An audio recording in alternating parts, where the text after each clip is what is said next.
नमस्कार दोस्तों, स्वागत है आपका कथा मित्र चैनल पर, जहां हम लेकर आते हैं ऐसी कहानियां जो दिल को छू जाए और सोचने पर मजबूर कर दे। आज सीजन 1 प्रेमचंद्र की अमर कहानियों में हम लेकर आए हैं एक ऐसी कहानी जो सर्दी के ठिठुरन से भी ज़्यादा गहरी है। प्रेमचंद्र की अमर रचना पूस की रात। ये कहानी है हल्कू की, एक गरीब किसान जो मेहनत करता है, सपने देखता है, लेकिन ठंडी रात और ज़िंदगी की सच्चाइयाँ उसे तोड़ देती हैं। आइए सुनते हैं वो रात जिसने हल्कू की ज़िंदगी बदल दी थी। पूस की रात। हल्कू ने आकर स्त्री से कहा, सहना आया है, लाओ जो रुपए रखे हैं उसे दे दूँ, किसी तरह गला तो छूटे। मुन्नी झाड़ू लगा रही थी, पीछे फिरकर बोली, 3 ही तो रुपए हैं, दे दोगे तो कम्बल कहाँ से आवेगा? माघ पूस की रात हार में कैसे कटेगी? उससे कह दो फसल पर दे देवेंगे, अभी नहीं है। हल्कू एक क्षण अनिश्चित दशा में खड़ा रहा। पूस सिर पर आ गया। कम्बल के बिना हार में रात को वह किसी तरह नहीं जा सकता, मगर सहना मानेगा नहीं, घुड़कियाँ जमावेगा, गालियाँ भी देगा। बला से जाड़ों में मरेंगे, बला तो सिर से टल जाएगी। यह सोचता हुआ वह अपनी भारी भरकम डील लिए हुए स्त्री के समीप आ गया और खुशामद करके बोला, ला दे दे, गला तो छूटे, कम्बल के बिना कोई दूसरा उपाय सोच लेंगे। मुन्नी उसके पास से दूर हट गई और आंखें तरेरती हुई बोली, कर चुके तुम दूसरा उपाय, जरा सुनो तो कौन सा उपाय करोगे? कोई खैरात दे देगा कम्बल? न जाने कितनी बाकी है जो किसी तरह चुकने ही नहीं आती। मैं कहती हूँ तुम क्यों नहीं छोड़ देते खेती? मर मर कर काम करूँ, उपज हो तो बाकी दे दो। चलो छुट्टी हुई, बाकी चुकाने के लिए ही तो हमारा सारा जन्म हुआ है। पेट के लिए मंजूरी करूं, ऐसी खेती बा जाए। मैं रुपए ना दूंगी, कहे देती हूँ। हल्कू उदास होकर बोला, तो क्या गाली खाऊं? मुन्नी ने तड़प कर कहा, गाली क्यों देगा, क्या उसका राज है? मगर ये कहने के साथ ही उसकी तनी हुई भवें ढीली पड़ गई। हल्कू के उस वाक्य में जो कठोर सत्य था, वह मानो एक भीषण जंतु की भांति उसे घूर रहा था। उसने जाकर आले से 1 रुपए निकाले और लाकर हल्कू के हाथ पर रख दिए। फिर बोली, तुम छोड़ दो अब की से खेती, मंजूरी में सुख से 1 रोटी तो खाने को मिलेगी, किसी की धौंस तो ना रहेगी। अच्छी खेती है, मंजूरी करके लाओ, वह भी उसी में झोंक दो, उस पर धौंस। हल्कू ने रुपए लिए और इस तरह बाहर चला मानो अपना हृदय निकाल कर देने जा रहा हो। उसने मजूरी से एक एक पैसा काट काट कर 3 रुपए कमल के लिए जमा किए थे। वह आज निकले जा रहे थे। एक एक पग के साथ उसका मस्तिष्क अपनी दीनता के भार से दबा जा रहा था। पूस की अंधेरी रात, आकाश पर तारे भी ठिठुरते हुए मालूम होते थे। हल्कू अपने खेत के किनारे ऊख के पत्तों की छतरी के नीचे बांस के खटोले पर अपनी पुरानी गाड़ी की चादर ओढ़े काँप रहा था। खाट के नीचे उसका संगी कुत्ता जबरा पेट से मुंह डाले सर्दी में कूं कूं कर रहा था। 2 में से एक को भी नींद न आ रही थी। हल्कू ने घुटनियों को गर्दन में चिपकाते हुए कहा, क्यों जबरा, झाड़ा लगता है ना?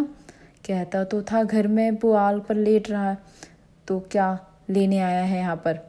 अब खाओ ठंड में, मैं क्या करूँ?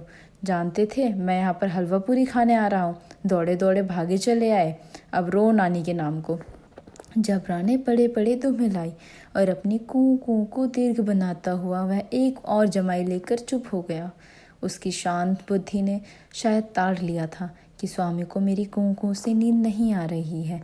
हल्कू ने हाथ लगाकर जबरा की ठंडी पीठ चलाते हुए कहा, कल से मत आना मेरे साथ, नहीं तो ठंडे हो जाओगे। यह रांड पछुआ न जाने कहाँ से फिर बर्फ ले आ रही है। उठो, फिर 1 चीलम भरूं, किसी तरह रात तो कटे। 8 चीलम तो पी चुका हूँ। यह खेती का मज़ा है, और एक एक भगवान ऐसे पड़े हैं जिनके पास जाड़ा जाए तो गर्मी में घबरा कर भागे। मोटे मोटे गद्दे, लिहाफ, कंबल, मजाक है जाड़े का गुजारा हो जाए। तकदीर की खूबी, मंजूरी हम करें, मज़ा दूसरे लूटे। हल्कू उठा, गड्ढे में से जरा सी आग निकाल कर चिलम भरी। जबरा भी उठ खड़ा हुआ। हल्कू ने चीलम पीते हुए कहा, चीलम पिएगा? जाड़ा तो क्या जाता है, जरा मन ही बदल जाता है। जबरा ने उसके मुंह की ओर प्रेम से झलकती हुई आंखों से देखा। हल्कू, आज और जाड़ा खा ले, कल से मैं यहाँ पुआल बिछा दूंगा, उसी में घुस कर बैठना तुम, तब जाड़ा ना लगेगा। जबरा ने अपने पंजे घुटनियों पर रख लिए और उसके मुंह के पास मुंह लगाकर बैठा। हल्कू को उसकी गर्म सांस आने लगी। चिलम पीकर हल्कू फिर लेटा और निश्चय करके लेटा कि चाहे कुछ हो जाए, अब की बार सो जाऊंगा। पर एक ही क्षण में उसके हृदय में कंपन होने लगी।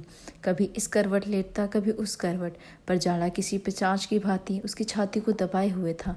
जब किसी तरह ना रहा गया तो जबरा को धीरे से उठाया और उसके सिर को थपथपाकर उसे अपनी गोद में सुला लिया। कुत्ते की देह से जाने कैसी दुर्गंध आ रही थी, पर वह उसे अपनी गोद में चिपटाए हुए ऐसे सुख का अनुभव कर रहा था जो इधर महीनों से ना मिला था। जबरा शायद यह समझ रहा था कि स्वर्ग यही है, और हल्कू की पवित्र आत्मा में जो कुत्ते के प्रति घृणा की गंध तक न थी, उससे किसी अभिन्न मित्र या भाई को भी वह इतनी तत्परता से गले लगाता। वह अपनी दीनता से आहत न था जिसने आज उसे इस दशा तक पहुंचा दिया। नहीं, इस अनोखी मैत्री ने जैसे उसकी आत्मा के सब द्वार खोल दिए थे और उनका एक एक अणु प्रकाश से चमक रहा था। सहसा जबरा ने किसी जानवर की आहट पाई। इस विशेष आत्मीयता ने उससे एक नई स्फूर्ति पैदा कर दी थी जो हवा के ठंडे झोंकों को तुच्छ समझती थी। वह झपट कर उठा और छपरी से बाहर आकर भौंकने लगा। हल्कू ने उसे एक बार चुरमुराकर बुलाया, पर वह उसके पास न आया। हार में चारों तरफ दौड़ दौड़ कर भौंकता रहा। एक क्षण के लिए आ भी जाता तो तुरंत फिर से दौड़ता। कर्तव्य उसके हृदय में अरमान की भांति ही उछल रहा था। 1 घंटा और गुजर गया। रात ने शीत को हवा से धकधकना शुरू कर दिया। हल्कू उठ बैठा और दोनों घुटनों की छाती से मिलाकर सिर को उसमें चिपा लिया। फिर भी ठंड कम न हुई। ऐसा जान पड़ता था सारा रक्त जम गया, धमनियों में रक्त की जगह हीम बह रहे हैं। उसने झुककर आकाश की ओर देखा। अभी कितनी रात बाकी है। सप्तऋषि अभी आकाश में आधे भी नहीं पड़े। ऊपर आ जाएंगे तब कहीं सवेरा होगा। अभी पहर से ऊपर रात है। हल्कू के खेत से कोई एक गोली के टप्पे टप्पे पर आमों का एक बाग था। पतझड़ शुरू हो गई थी। बाग में पत्तियों की ढेर लग रहा था। हल्कू ने सोचा, चलकर पत्तियां बटोरूं और उन्हें जलाकर खूब तापूं। रात को कोई मुझे पत्तियां बटोरते देखे तो समझे कोई भूत है। कौन जाने कोई जानवर ही छिपा बैठा हो। मगर अब तो बैठे नहीं रहा जाता। उसने पास के अरहर के खेत में जाकर कई पौधे उखाड़ लिए और उनका एक झाड़ू बनाकर हाथ में सुलगता हुआ उपला लिए बगीचे की तरफ चला। जबरे ने उसे आते देखा तो पास आया और दुम हिलाने लगा। हल्कू ने कहा, अब तो नहीं रहा जाता जबरू, चलो बगीचे में पत्तियां बटोर कर तापे, ठंडे हो जाएंगे और तो फिर आकर सोएंगे। अभी तो बहुत रात है। जबरा ने कूं कूं करके सहमति प्रकट करी और आगे आगे बगीचे की ओर चला। बगीचे में खूब अंधेरा छाया हुआ था और अंधकार में निर्दय पवन पत्तियों को कुचलता हुआ चला जाता था। वृक्षों में ओस की बूंदें टप टप नीचे टपक रही थी। एकाएक एक झोंका मेहंदी के फूलों की खुशबू लिए हुए आया। हल्कू ने कहा, कैसी अच्छी महक है जबरू, तुम्हारी नाक में भी तो सुगंध आ रही है ना। जबरू को कहीं जमीन पर एक हड्डी पड़ी मिल गई। उसे चिचूड़ रहा था वो। हल्कू ने आगे जमीन पर रख दी और पत्तियां बटोरने लगा। जरा देर में पत्तियों का ढेर लग गया था। हाथ ठिठुर जाते थे, नंगे पांव गले जाते थे और वह पत्तियों का पहाड़ खड़ा रहा था। इसी अलाव में वह ठंड को जलाकर भस्म कर देगा। थोड़ी देर में अलाव जल उठा। उसकी लौ ऊपर वाले वृक्ष की पत्तियों को छू छू कर भागने लगी। उस अस्थिर प्रकाश के बगीचे के विशाल वृक्ष ऐसे मालूम होते थे मानो उस अथाह अंधकार को अपने सिरों पर संभाले हुए। अंधकार के उस अनंत सागर में यह प्रकाश एक नौका के समान हिलता मचलता हुआ जान पड़ता था। हल्कू अलाव के सामने बैठा आग ताप रहा था। एक क्षण में उसने दोहर उतार कर बगल में लगा दी। दोनों पांव फैला लिए मानो ठंड को ललकार रहा हो। तेरे जी में जो आए सो कर ले। ठंड की असीम शक्ति पर विजय पाकर यह विजय पर्व को हृदय में छिपा ना सकता था। उसने जबरा से कहा, क्यों जब्बर, अब ठंड नहीं लग रही। जब्बर ने कूं कूं करके मानो कहा, अब क्या ठंड लगती ही रहेगी। पहले से यह उपाय ना सूझा। नहीं, इतनी ठंड क्यों खाते हम। जब्बर ने पूछ लाई। अच्छा, आओ इस अलाव को कूद कर पार करें, देखें कौन निकल जाता है। अगर जल गया बच्चा तो मैं दबा ना करूँगा। जब्बर ने उस अग्रराशि की ओर कातर नेत्रों से देखा। मुन्नी से कल ना कह देना, नहीं तो लड़ाई करेगी। यह कहता हुआ वह उछला और उस अलाव के ऊपर से साफ निकल गया। पैरों में जरा लपट लगी, पर वह कोई बात न थी। जबरा आग की गिर्द घूमकर उसके पास आ खड़ा हुआ। हल्कू ने कहा, चलो चलें, इसकी सही नहीं, ऊपर से कूद कर आओ। वह फिर कूदा और अलाव के उस पार आ गया। पत्तियां जल चुकी थीं। बगीचे में फिर अंधेरा आ गया था। राख के नीचे नीचे कुछ कुछ आग बाकी थी, जो हवा का झोंका आ जाने पर जरा आग जाग उठती थी, पर एक क्षण फिर आंखें बंद कर लेती थीं। हल्कू ने फिर चादर ओढ़ ली और गर्म राख के पास बैठा हुआ एक गीत गुनगुनाने लगा। उसके बदन में गर्मी आ गई थी। ज्यों पर ज्यों शीत बढ़ती जाती, उसे आलस से दबाए लेता था। जबरा जोर से भूख कर खेत की ओर भागा। हल्कू को ऐसा मालूम हुआ कि जानवरों का एक झुंड खेत में आया। शायद नील गायों का झुंड था। उनके कूदने दौड़ने की आवाज़ साफ कान में आ रही थी। फिर ऐसा मालूम हुआ कि खेत में चर रहे हैं। उनके चबाने की आवाज़ चर चर सुनाई देने लगी। उसने दिल में कहा, नहीं, जबरा के होते हुए जानवर खेत में नहीं आ सकता। नोच ही डाले, मुझे भ्रम हो रहा है। कहाँ, अब तो कुछ नहीं सुनाई देता। मुझे भी कैसा धोखा हुआ है। उसने ज़ोर से आवाज़ लगाई, जबरा जबरा।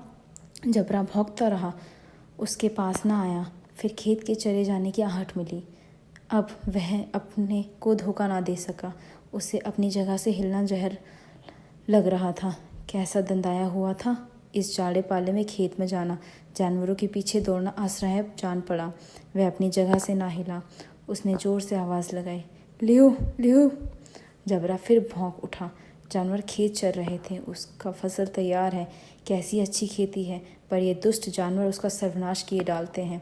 हल्कू पक्का इरादा करके उठा और 2-3 कदम चला, पर एकाएक हवा का ऐसा ठंडा चुभने लगा, बिच्छू के डंक सा झोंका लगा कि फिर बुझते हुए अलाव के पास आ बैठा और राख को कुरेद कर अपनी ठंडी देह को गरमाने लगा। जबरा अपना गला फाड़ना चाहता था। नीलगाय खेत का सफाया किए डालती थी और हल्कू गर्म राख के पास शांत बैठा हुआ था। आक्रमणता ने रस्सियों की भांति उसे चारों तरफ से जकीड़ रखा था। उसी राख के पास गर्म जमीन पर वह चादर ओढ़कर सो गया। सवेरे जब इसकी नींद खुली, तब चारों तरफ धूप फैल गई थी और मुन्नी कह रही थी, क्या आज सोते ही रहोगे? तुम यहाँ आकर रम गए और उधर सारा खेत चौपट हो गया। हल्कू ने उठकर कहा, क्या तू खेत से होकर आ रही है? मुन्नी बोली, हाँ, सारे खेत का सत्यानाश हो गया है। भला ऐसा कोई सोता है? तुम्हारे यहाँ मड़िया डालने में क्या हुआ है? हल्कू ने बहाना किया, मैं मरते मरते बचा। तुझे अपने खेत की पड़ी है? पेट में ऐसा दर्द हुआ कि मैं ही जानता हूँ। दोनों फिर खेत के डांड पर गए। देखा सारा खेत रौंदा पड़ा था और जबरा मड़िया के नीचे चित लेटा, मानो प्राण ही ना हो।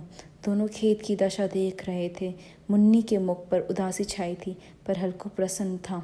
मुन्नी ने चिंतित होकर कहा, अब मंजूरी करके मालगुजारी भरनी पड़ेगी।